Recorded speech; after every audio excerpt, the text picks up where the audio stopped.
Welcome to the Vol Patriot Podcast. I am your host, the Vol Patriot, Patriot of the Volunteer Nation, and my co-host, Jay Mello. This podcast is for the people, by the people, specifically Tennessee football, but also college football as a whole. We're going to cover weekly updates, pre-game and post-game reviews, in-game specifics, and of course, hot takes. We will talk about things that most sports podcasts are afraid to discuss. You'll hear it here and only here on the Vol Patriot Podcast. Like, comment, subscribe, and as always, go Big Orange, go Vols. Okay, Vol faithful, we actually have a special guest here on the show, someone who is near and dear to my heart. If you listen to the Swain event, if you listen to Boogie Bentley, if you even listen to Road Rage here in South Carolina, you might know who this person is. Some may even know him as Papa T, but we mostly know him for Vol Nation. Vol Nation, welcome to the show, and we appreciate you taking your time out of the day to come to the Vol Patriot Podcast and shed a little light. Hey, family, how y'all doing? Man, excited to be on the show with the Vol Patriot. It's an honor to be here. Can't wait to chop it up with you about this game, man. Yeah, there's a lot to talk about, and I appreciate you being on the show. Those who may know, or don't know, I should say, Vol Nation, you're my dad. Really? I guess so. Yeah. So you got Vol Nation and the Vol Patriot. So, you know, that's kind of a little thing there. Talk to me about this game, man. What happened? Well, you know, when you look at the game, I always say that games typically come down to 3 or 4 plays within the context of some series. And when you're on the road, you're limited in some of the mistakes that you can make. And when you look at our penalties, when you look at missed opportunities, when you look at not tackling well, execution, I always talk about alignment and assignment. And so I came up with about 4 plays that I thought that really was a turning point to where if we had made these plays, we had the opportunity to win. But because we didn't and Alabama took advantage of them, we ended up losing. Yeah. So let's go ahead. Let's talk about the first play that we were talking about before the show. So when I look at these 4 plays, the first play that came to me was actually the first series that Alabama had. We had pinned them back inside the 10-yard line, and they were actually at a 3rd and 13 on their 6. And so we had gotten into basically a version of the Tampa 2. Our base is a 4-2-5. And anyway, when you have that Tampa 2, you have that middle linebacker that's typically athletic, and he kind of floats in the middle of the football field. And basically when they snapped the ball, everyone did their job. We had the 2 linebackers sitting in the middle. The wide receivers are covered. Everyone was covered. The defensive line was doing well. They were putting pressure on him, having him scramble. But the mistake came when the running back had lined up on the outside and he decided to flare out. When he flared out, we had Bolton out there. And this is where I really think we were missing Spielman at the time. Yeah. And so Bolton being out there, we have to trust that he knew what he was supposed to be doing.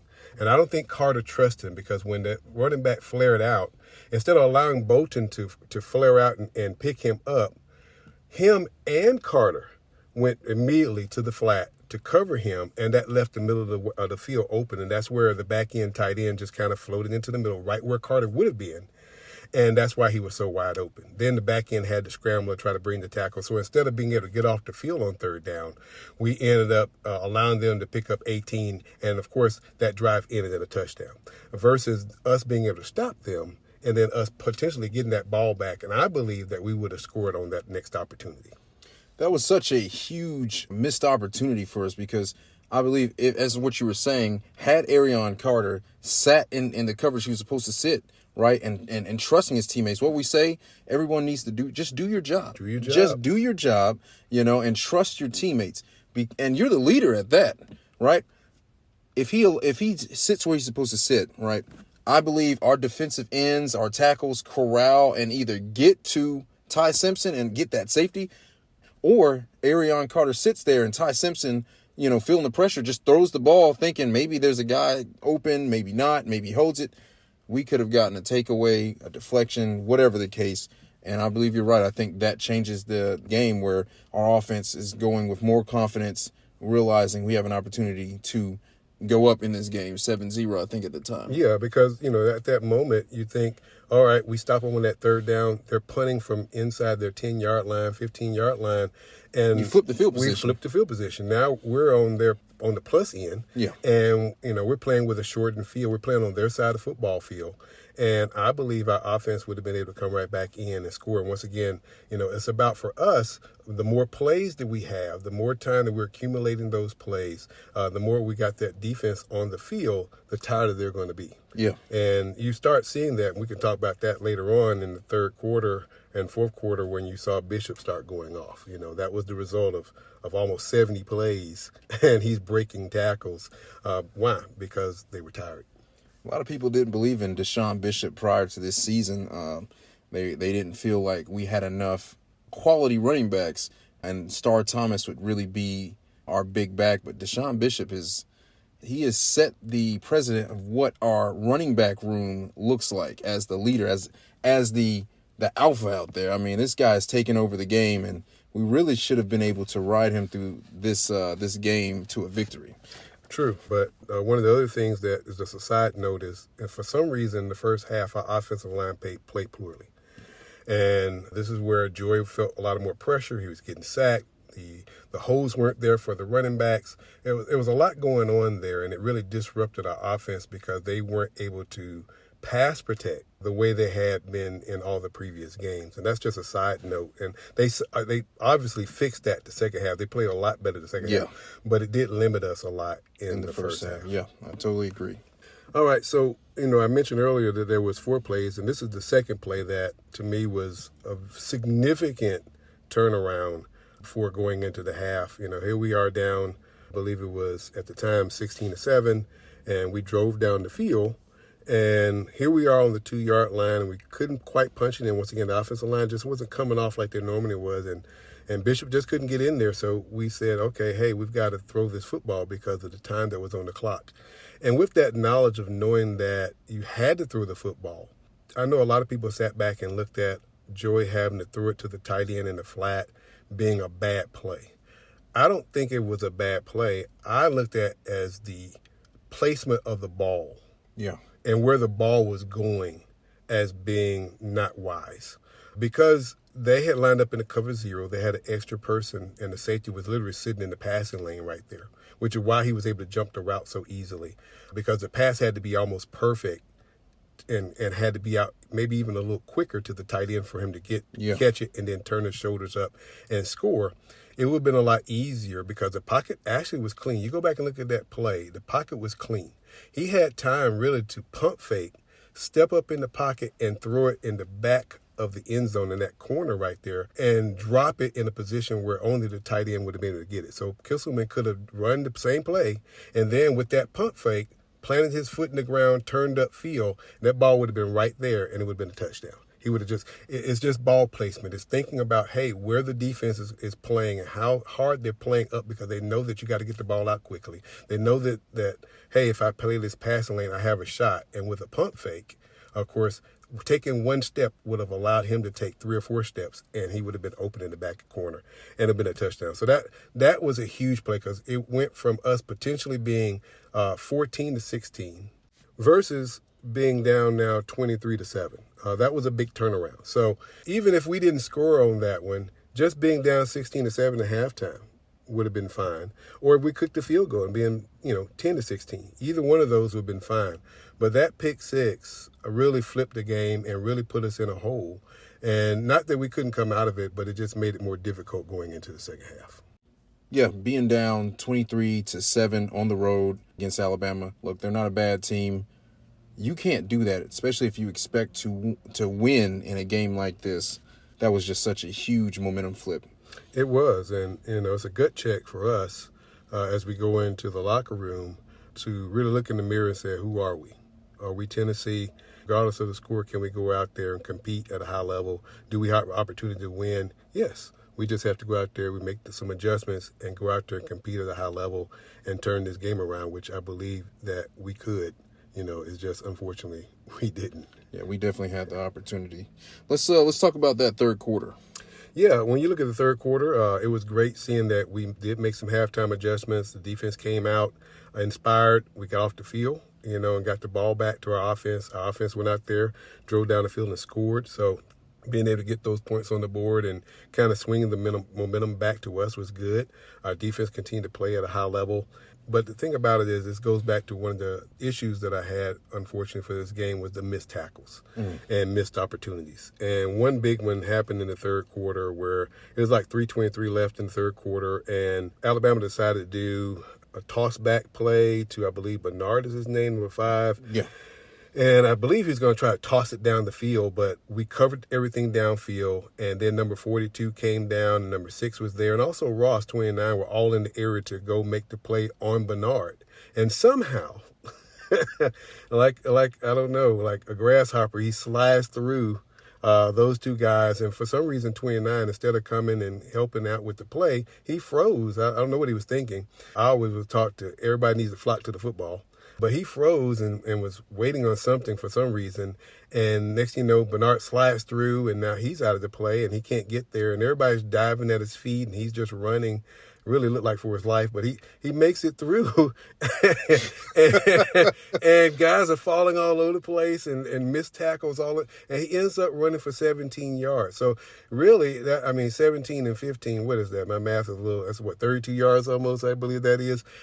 Because that went from a negative 15 loss right there to a positive 17. We would have put them because there was 1st and 10 at that moment. It would have been a 2nd and 25 versus them having a first down. And I believe they did get a penalty right after that. But, still, that was irrelevant. We did not have an opportunity to close that out. And these are missed opportunities that we had to really, turn this game around. And we didn't have many of it in the second half, but that was one of them. What you guys can't see is me rolling my eyes during him explaining this play. Guys, that was such a big play, Granted, I think it was McMurray that was kind of blocked. So Bernard definitely had a guy blocking for him, and that's kind of why one of our guys wasn't able to make the play. Tyree West missing the tackle was frustrating. And as you were saying, Jordan Ross, number 29, I don't know what was going on with Jordan Ross and why he didn't break down, and just kind of wait and see what happens. He did seemingly kind of give up, and he's still going. And as you said, we had guys diving at his feet. The tackling was not good in this game, and it hurt us. And unfortunately, that was like, something that happened all throughout that series. Yeah. And they were constantly missing tackles. They were constantly not breaking down and doing their job, and it cost us and allowed them to be able to go down the field and put points on the board when it didn't have to be. Right, correct. So I know, like I said before the podcast, me and you were talking, and another thing that you brought up, which I didn't even think about, because we talked about the drop passes. Guys, Ketzelman, Matthews, even Staley a couple of times, even though he had a good game. Now, Chris Brazel had a really good game because he made some crucial catches. He didn't get all the yards I think he should have, but he made the crucial catches. I digress. We dropped a lot of passes in this game, and it was very frustrating when you're trying to get back in it, and you got to have it. But you brought up a very interesting point. Yeah, I didn't think about it till, what's the quarterback from Alabama that was in the booth? What was his name? Greg McElroy. Yeah, he mentioned it, and all of a sudden it just clicked for me. I do realize that we have some injuries across the board in every different position, but specifically in the wide receiver room. The two guys, freshmen, that we thought Trey Smith Jr. and I think his name is Rodarius Jackson. Right. Those two are actually playing in the Georgia game, but they ended up getting injured, and they've been out ever since. And they wanted to have a better rotation to give our guys a chance to rest.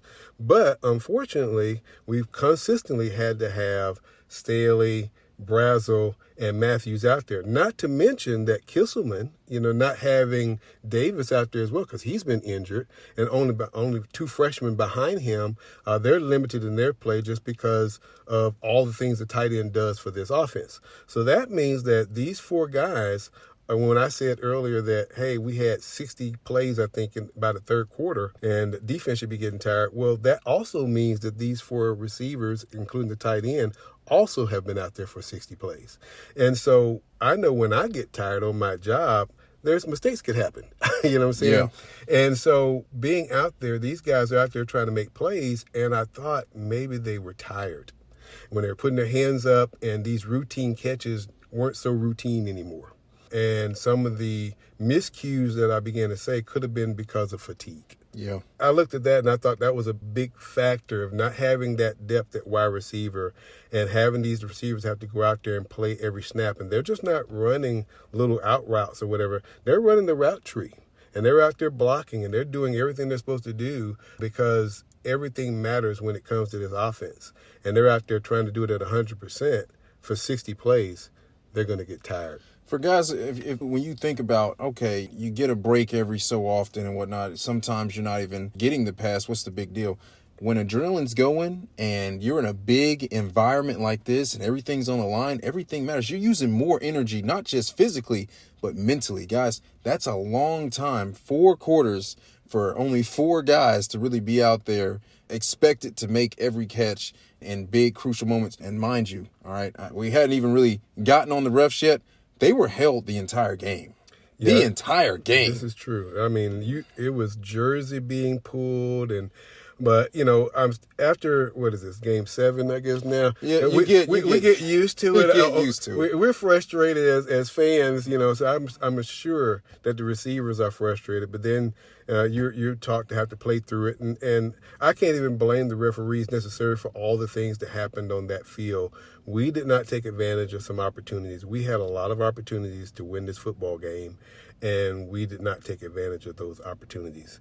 And the last one, if I could talk about in the fourth quarter as we moved on, even though, there was only 6 minutes or something to go, we're still only down by, I believe, 10 at that time. It was a 4th and 2. And they were on our 11-yard line. And we had an opportunity to play before that to almost get that interception. Ty Simpson got a little antsy, and I know his coach was upset because he threw it back into the middle of the field and got tipped up. And some guys had opportunity. If only, could have gotten that interception. And we had some other opportunities to do that as well. But that play, we were in a 4th and 2, and I was hoping, okay, maybe they'll kick a field goal. But they decided to go for it. And I was like, oh, man, And our guys played really good technique, but one thing I have noticed, and this is where he ended up getting that first down, and that kind of sealed the game. The reason why I believe he got that first down is because number 31, Herring, he's a great pass rusher. He's young, but what I've noticed in this game and others, he pushes himself upfield a lot.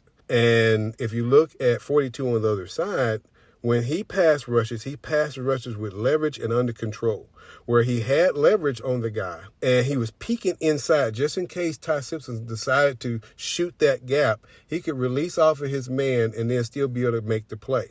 Where with Herring on that particular play, he was 3 to 4 yards upfield, which totally took him out of the play. And then when he did release off of his blocker, he spun his back to the quarterback, so he couldn't even see what was going on. And by the time he got his eyes back around, the quarterback had slipped through that hole, and he was totally out of the play. So there's nothing he could really do, and he compromised the rest of the defense, and we weren't able to get to him before he made the first down. Then on top of that, he's got that 15-yard penalty, which moved him a little bit closer. But all of that was caused because Herring was not disciplined enough to be able to engage that tackle and not go so far upfield, but to play under control, keeping him in the pocket. And when he tried to slide, he could have released off of him, made that play, and if he was held, it could have been a 10-yard penalty. But he compromised the defense with that undisciplined play by getting too far upfield. And I've noticed that over and over again with his play. And so these little things over an extended period of time add up. And so those 4 plays to me really seal the fate of Tennessee, along with other minor things. But those 4 plays stood out to me, and I said those are the things I wanted to talk about today.